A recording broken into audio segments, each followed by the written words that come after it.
Hey everyone, आज हम बात करने वाले हैं एक ऐसी डेयरिंग हाइस्ट की जिसने पूरे ब्रिटेन को हिला कर रख दिया था। 16 अगस्त 1963 को एक ग्रुप ऑफ क्रिमिनल्स ने ट्रेन रॉबरी की, जो आज भी क्राइम हिस्ट्री में एक लैंडमार्क घटना है। क्या आपने कभी सोचा है कि ऐसा डेयरिंग प्लान कैसे तैयार होता है? और क्या आप जानते हैं कि इस रॉबरी का अंजाम क्या हुआ? इस वीडियो में हम इस कहानी के हर एक पहलू को एक्सप्लोर करेंगे, प्लानिंग से लेकर कैप्चर तक और रॉबरी की लेगेसी तक। तो इस कहानी के हर ट्विस्ट और टर्न को जानने के लिए वीडियो को एंड तक जरूर देखें। ये एक ऐसी कहानी है जो आपको सस्पेंस और एक्साइटमेंट से भरी हुई मिलेगी। तो चलिए शुरू करते हैं। 1960 के दशक के इंग्लैंड में एक अनोखा माहौल चालू था। देश की अर्थव्यवस्था बदल रही थी और साथ ही क्राइम के भी लेवल बढ़ रहे थे। इस समय जब लोग रोजगार और बेहतर जीवन की तलाश में थे, तब कई लोग ऐसे थे जो आसान रास्ते से पैसा कमाना चाहते थे। एक ऐसा ही व्यक्ति था जिसका नाम था एलिस्टर मैकलेन, एक अनुभवी क्रिमिनल जिसे चोरी और डकैती का अच्छा एक्सपीरियंस था। एलिस्टर को पता था कि लंदन से स्कॉटलैंड जाने वाली रॉयल मेल ट्रेन के पास काफी वैल्यूएबल सामान होता है, जैसे कैश और ज्वेलरीज। ये ट्रेन हर दिन अपने रूट पर चलती थी और इस पर काफी बड़ा अमाउंट होता था, लगभग 2.6 मिलियन पाउंड्स, जो कि आज के हिसाब से काफी ज्यादा रकम है। एलिस्टर ने सोचा कि ये ट्रेन उसके लिए एक गोल्डन अपॉर्चुनिटी है। उसने अपना कुछ पुराने दोस्तों को बुलाया और इस प्लान में उनकी मदद करने को कहा। वो फौरन ही इस प्लान में मदद करने के लिए तैयार भी हो गए। उन्होंने एक सीक्रेट मीटिंग रखी जहाँ उन लोगों ने अपने सपनों को हकीकत में बदलने की सोची। इस रॉबरी का प्लान बनाते वक्त उन्होंने हर छोटी बड़ी डिटेल्स पर ध्यान दिया, जैसे ट्रेन के रूट, टाइमिंग और सिक्योरिटी मेजर्स। ये रॉबरी एक ऐसे समय पर हो रही थी जब लोगों में उमंग थी, लेकिन डर भी था। देश की पुलिस भी अपने काम को लेकर चिंतित थी, क्योंकि उन्हें पता था कि ऐसे क्रिमिनल ग्रुप की एक्टिविटीज बढ़ती जा रही है। दूसरी तरफ एलिस्टर और उसका ग्रुप इस सबसे अलग और डेयरिंग प्लान को अंजाम देने के लिए तैयार हो रहे थे, जो न सिर्फ उनकी जिंदगी को बदल सकता था, बल्कि देश की कहानी को भी हमेशा के लिए बदल सकता था। एलिस्टर मैकलेन और उसके डकैत ग्रुप ने इस डेयरिंग रॉबरी के लिए एक कॉम्प्रिहेंसिव प्लान तैयार करने में काफी महीने लगाए। उन्होंने हर एक डिटेल पर फोकस किया, क्योंकि उन्हें पता था कि एक छोटी सी गलती भी उनके सपनों को चूर कर सकती थी। उन्होंने मीटिंग्स छुप कर और अलग जगह पर रखी, जैसे कि किसी पुरानी गोदाम या डिजर्टेड वेयरहाउस में। इन मीटिंग में एलिस्टर ने बताया कि उन्हें ट्रेन की एग्जैक्ट रूट और टाइमिंग को पता करना है। हर मीटिंग में उन्होंने अपने रिसोर्सेस और मैन पावर का भी असेसमेंट किया। ग्रुप के कुछ मेंबर्स ने ट्रेन की मूवमेंट ऑब्जर्व करने के लिए उन्होंने देखा कि ट्रेन किस टाइम पर कैसे आती है और उसके साथ कौन कौन से गार्ड्स होते हैं। एक बार उन्होंने एक ट्रेन के ड्राइवर से दोस्ती भी करने का प्लान बनाया, ताकि वो उन्हें कुछ इंस्टिंक्ट्स दे सके। इस तरह से उन्हें ट्रेन की सिक्योरिटी का भी पता चल जाता। उन्होंने सोचा कि उन्हें ट्रेन के सिग्नल सिस्टम को बदलने की जरूरत है, इसीलिए उन्होंने एक फेक सिग्नल बनाया जो ट्रेन को रुकने पर मजबूर करेगा। एलिस्टर ने एक इंजीनियरिंग व्हीकल का इंतजाम किया, जिससे सिग्नल सिस्टम को बदलने का काम आसानी से किया जा सके। ये उनके प्लान का सबसे जरूरी हिस्सा था, और रॉबरी के लिए उन्हें भेस बदलना भी आना चाहिए था। उन्होंने ट्रेन के गार्ड और स्टाफ की तरह यूनिफॉर्म्स खरीदी, जिससे कोई उन पर शक न करे। हर मेंबर को उनकी स्पेसिफिक रोल को असाइन किया गया। कुछ लोग गार्ड्स बने, कुछ लोग पैसेंजर और कुछ लोग ट्रेन के अंदर लूटने के लिए रिस्पॉन्सिबल होंगे। इसके अलावा उन्होंने चोरी के लिए जरूरी टूल्स का भी इंतजाम किया, जैसे कि क्रोबार्स, रोप और मास्किंग टेप। इन टूल्स का इस्तेमाल कैसे करना है, इस पर भी उन्होंने ट्रेनिंग ली। उन्होंने प्लान भी तैयार किया, क्योंकि उन्हें पता था कि कुछ भी हो सकता है। अगर कोई गार्ड उन्हें पकड़ लेता है तो उनके पास एस्केप रूट भी रेडी होना चाहिए। उन्होंने अलग अलग जगहों पर सेफ हाउसेस का इंतजाम किया, जहां वो लूट के साथ छुप सके। एलिस्टर ने अपनी टीम को ये समझाया कि ये सिर्फ एक रॉबरी नहीं, बल्कि एक डेयरिंग मिशन है। उन्हें डर और चिंता को कंट्रोल करने के लिए तैयार होना होगा। उसने हर मेंबर को ये बताया कि उनका मिशन सक्सेसफुल होने पर उनकी जिंदगी काफी बदल जाएगी। जब सब कुछ तैयार था तो एलिस्टर ने अपनी टीम के साथ एक लास्ट मीटिंग रखी, जहां डकैतों ने एक दूसरे से हाथ मिलाया और एलिस्टर ने कहा, आज हम लिखेंगे अपनी कहानी, एक नई कहानी जो कभी नहीं भुलाई जाएगी। आखिरकार 16 अगस्त 1963 की रात आ ही गई। सब कुछ तैयार था, आसमान पर चांद चमक रहा था, लेकिन इस चमक के नीचे एक छुपी हुई घटना होने वाली थी जो इतिहास में दाखिल होने जा रही थी। एलिस्टर मैकलेन और उसका डकैत ग्रुप अपने मिशन को अंजाम देने के लिए बेचैन थे। रात के 10 बजे और उन्होंने अपना यूनिफॉर्म पहनना शुरू किया। उनके पास ट्रेन के गार्ड और स्टाफ के यूनिफॉर्म थे जो किसी को भी उन पर शक होने नहीं देगा। एलिस्टर ने अपने टीम को लास्ट मिनट इंस्ट्रक्शंस दिए, उन्हें समझाते हुए ये कहा कि कुछ भी हो जाए सब कुछ कंट्रोल में रखना है, कोई भी गलती नहीं होनी चाहिए। उसने कहा, आज हमारी जिंदगी का सबसे बड़ा मौका है। जैसे ही ट्रेन का वक्त नजदीक आया, उन्होंने अपनी इंजीनियरिंग व्हीकल का इस्तेमाल किया जो फेक सिग्नल के पास खड़ी थी। सब कुछ तैयार था। जब ट्रेन अपने रूट पर आई, उन्होंने सिग्नल को बदल दिया। ट्रेन ड्राइवर ने देखा कि सिग्नल लाल है और उसे रुकने पर मजबूर होना पड़ा। ट्रेन रुकी और सभी पैसेंजर्स और क्रू को समझ नहीं आया कि क्या हो रहा है। एलिस्टर ने एक नजर अपनी टीम पर डाली और उन्होंने देखा कि सभी तैयार हैं। जब ट्रेन रुक गई, डकैत्स ने अपना प्लान के अनुसार एक्शन लेना शुरू किया। उन्होंने तुरंत ट्रेन के गार्ड्स को कंट्रोल किया। डकैतों का एक ग्रुप गार्ड्स की तरफ गया और उन्हें धमकी दी, जबकि दूसरे मेंबर्स ने पैसेंजर्स के अंदर घुसकर उन्हें कंट्रोल करने लगे। ये एक डकैती है, ये एक डकैती है। गुस्से से वो चिल्लाने लगे। सब लोग शांत रहे और हमें जो चाहिए वो ला कर दो, उसके बाद हम यहाँ से चले जाएंगे, ये डकैतों ने कहा। ट्रेन के अंदर पैनिक फैल गया था, लेकिन डकैतों ने इस मूवमेंट को कंट्रोल में रखा। उन्होंने सभी पैसेंजर्स को चुप रहने और ज्यादा बात ना करने को कहा। एलिस्टर ने एक गार्ड को पकड़कर बोला, अगर तुमने हमें कोई समस्या दी तो तुम्हारी जिंदगी को खतरा हो सकता है। अब डकैतों ने लूटना शुरू किया। उन्होंने कैश और वैल्यूएबल्स चुराना शुरू किया, जैसे कि बैग्स, ज्वेलरीज और कैश बॉक्सेस। हर मेंबर अपने काम पर फोकस था। उन्होंने अपने मास्क पहने हुए थे ताकि उनका चेहरा ना दिखे। इस दौरान कुछ पैसेंजर्स ने अपने फोन को यूज करने की कोशिश की, लेकिन डकैतों ने उन्हें पकड़ लिया। तुम्हारा कोई वक्त नहीं है, एक डकैत ने कहा। ये सब कुछ अब हमारे हाथ में है। उन्होंने पैसेंजर्स को एक दूसरे के सामने बैठने को बोला ताकि कोई भी फोन ना यूज कर सके और उनके सामने से भाग ना पाए। सब कुछ ठीक चल रहा था जब एक गार्ड ने किसी तरह से सिग्नल दिया। डकैत ने इस बात को देखा और एलिस्टर ने तुरंत रिएक्ट किया। सब कुछ कंट्रोल में रखो, किसी को नहीं छोड़ना, उसने चिल्लाया। उन्होंने जल्दी से गार्ड्स को कंट्रोल किया, लेकिन इस दौरान उन्हें समझ आ गया था कि उनके पास टाइम बहुत कम है। लूट होने के बाद डकैतों ने ट्रेन को एक आइसोलेट एरिया में ले जाने का प्लान बनाया। उन्होंने लूट की हुई चीजों को छुपाने का काम शुरू किया। एलिस्टर ने सबको जल्दी से सिग्नल दिया और उन्होंने ट्रेन से भागकर अपने गेटवे व्हीकल की तरफ रुख किया। जैसे ही उन्होंने व्हीकल को स्टार्ट किया, उनके दिल की धड़कन बढ़ने लगी। अब हमने क्या हासिल किया है, एलिस्टर ने कहा। उनका मिशन सक्सेसफुल हुआ है, लेकिन अब उन्हें भागकर अपनी आखिरी सेफ हाउस तक पहुंचना था। इस रात ने उन्हें दिखाया कि अगर सब कुछ सोच समझकर किया जाए तो कुछ भी असंभव नहीं है। उन्होंने समझा कि ये सिर्फ उनकी जिंदगी का एक चैप्टर नहीं, बल्कि उनके लिए एक नए सफर की शुरुआत है। लेकिन इन सब के बीच पुलिस उनके पीछे थी। क्या ये डकैत इस बार बच पाएंगे? क्या उनकी कहानी यही खत्म होती है? ये सभी सवाल उनकी जिंदगी को और भी थ्रिलिंग बनाती जा रही थी।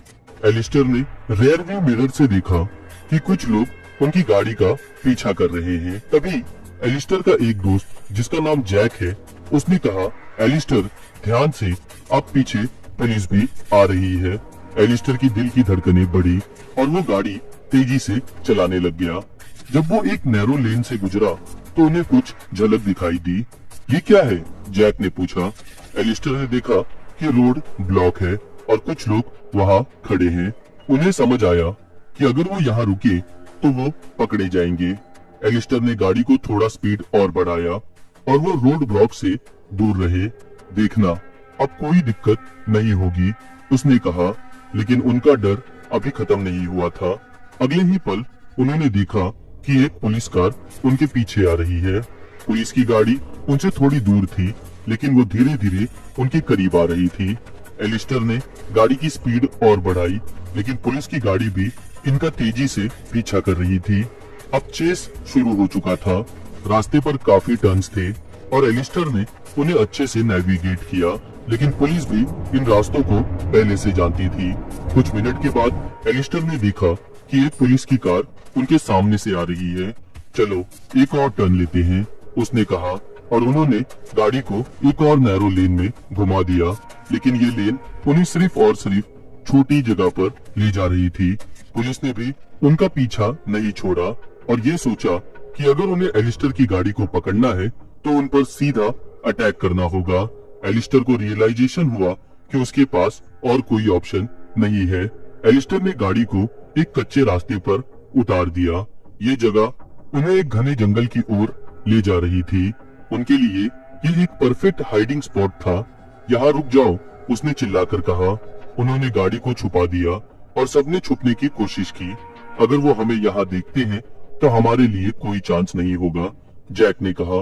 उन्होंने छुपकर पुलिस की गाड़ी को देखा, जो अब उनसे कुछ दूर पर आकर रुक गई थी।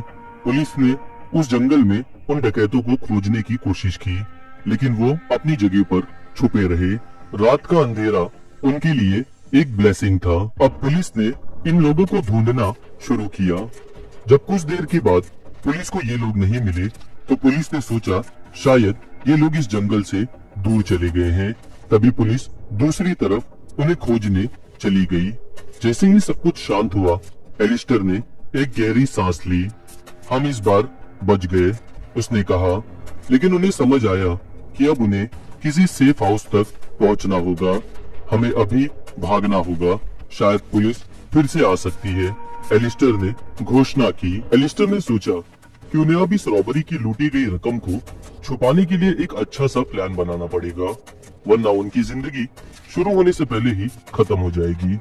उनके अंदर एक नया उत्साह था, लेकिन उन्हें पता था ये सब सिर्फ एक शुरुआत है। अब उनका मिशन न कि सिर्फ पैसों को बचाना है, बल्कि उनको छुपाकर ऐसी जगह पर रखना भी है जहां से कोई उन्हें पकड़ ना सके। जब 16 अगस्त 1963 की रात की घटना खत्म हुई तो ट्रेन के अंदर बैठे हुए पैसेंजर्स अभी तक शॉक में थे। दुनिया के लिए ये एक डेयरिंग रॉबरी थी, लेकिन पुलिस के लिए ये एक नया चैलेंज बन गई थी। जैसे ही पुलिस को इस रॉबरी की रिपोर्ट मिली, उन्होंने तुरंत इन्वेस्टिगेशन शुरू कर दी।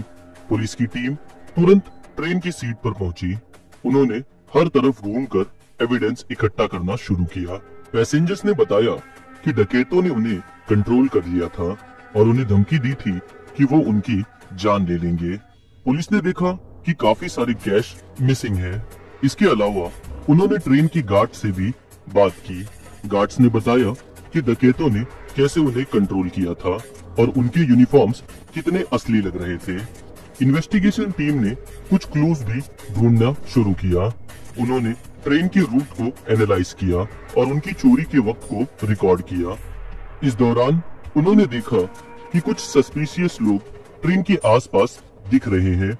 डिटेक्टिव इंस्पेक्टर जॉन स्मिथ, जो इन्वेस्टिगेशन लीड कर रहे थे, उन्होंने कहा, हमें सबसे पहले इन लोगों की पहचान करनी होगी। इन्होंने कैसे प्लानिंग की और किस तरह से ये सब कुछ को अंजाम दिया। जब मीडिया ने इस घटना की खबर दी, तब पूरे देश इस रॉबरी के बारे में बात कर रहा था। न्यूज चैनल्स पर इस रॉबरी की डिटेल्स दिखाई जा रही थी। लोग इस डेयरिंग हाइस्ट के बारे में सुनकर हैरान थे। कई लोगों ने अपने थॉट्स शेयर किए। कुछ ने इसे डेयरिंग प्लान समझा, जबकि कुछ ने इसे क्राइम की तरह देखा। इस दौरान पुलिस ने लोकल इन्फॉर्मर्स को इकट्ठा किया। उन्होंने सोचा कि शायद किसी ने रॉबरी के बारे में सुना हो। लोकल पब्स और कैफेज में लोगों से बात की गई और उन्हें कुछ इम्पोर्टेंट इंफॉर्मेशन मिली भी। जितना ज्यादा पुलिस इन्वेस्टिगेशन में आगे बढ़ रही थी, उतना ही उन्हें क्लूज मिलते जा रहे थे। उन्होंने कुछ फुटेजेस भी चेक की। जिसमें ट्रेन के आसपास कुछ लोग दिखाई दिए। इंस्पेक्टर जॉन ने सोचा कि शायद इन लोगों का डकैत के साथ कोई संबंध हो। उन्होंने एक टीम बनाई जो इन क्लू को डिटेल में एनालाइज करेगी। इंस्पेक्टर ने कहा, हमें किसी भी कॉस्ट पर इन डकैतों को पकड़ना होगा। ये रॉबरी सिर्फ पैसों की नहीं बल्कि हमारी इज्जत का भी सवाल है। जैसे जैसे दिन बढ़ते जा रहे थे, पुलिस की इन्वेस्टिगेशन में और इंटेंसिटी बढ़ती जा रही थी। उनका गोल था कि जल्द से जल्द इन डेयरिंग डकैतों को पकड़ना होगा। जैसे ही इन्वेस्टिगेशन आगे बढ़ी, पुलिस ने अपने क्लू को सही डायरेक्शन में ले जाना शुरू किया। एक महीने के अंदर उन्होंने कुछ इम्पोर्टेंट लीड्स इकट्ठा की जो उन्हें डकैतों के बारे में जानकारी देने लगी। पुलिस ने फुटेज को एनालाइज करते वक्त देखा कि एक सस्पेक्ट जैक एक लोकल बार में नजर आया है। उस बार के स्टाफ ने पुलिस को बताया कि जैक वहां दिखाई दिया था और उन्होंने उसे दोस्ती करने की कोशिश भी की थी। इस क्लू के आधार पर पुलिस ने जैक के घर पर रेड किया और उसे पकड़ लिया। जैक के पकड़े जाने के बाद उसने अपने दोस्तों का नाम लेना शुरू किया और पुलिस को बता दिया कि एलिस्टर मैकलेन और बाकी डकैत कहाँ छुप रहे हैं। उन्होंने उनको पकड़ने के लिए एक ऑपरेशन तैयार किया। पुलिस ने एक सरप्राइज रेड किया और एलिस्टर और उसके साथियों को एक सेफ हाउस पर पकड़ लिया। जब पुलिस उनके घर पहुंची तो डकैतों को इस बात की जरा भी खबर नहीं थी कि वो पकड़े जाएंगे। उन्होंने सोचा कि वो अब सेफ है, लेकिन पुलिस का प्लान उनसे एक कदम आगे था। एलिस्टर को जब पकड़ा गया तो उसने कहा, ये सब सिर्फ एक गेम है। हमने सोचा था कि हम जीतेंगे, लेकिन पुलिस इस गेम को अब जीत चुकी थी। उनका मकसद डकैतों को लॉ के हवाले करना था। डकैतों को अरेस्ट करने के बाद उन्हें ट्रायल के लिए कोर्ट में भेजा गया।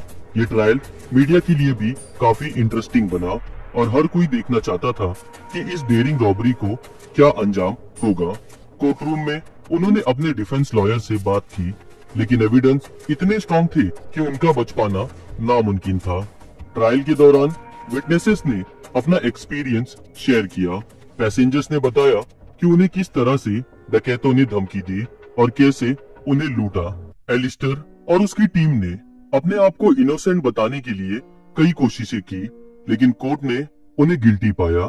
कुछ महीनों की सुनवाई के बाद जज ने अपना फैसला सुनाया।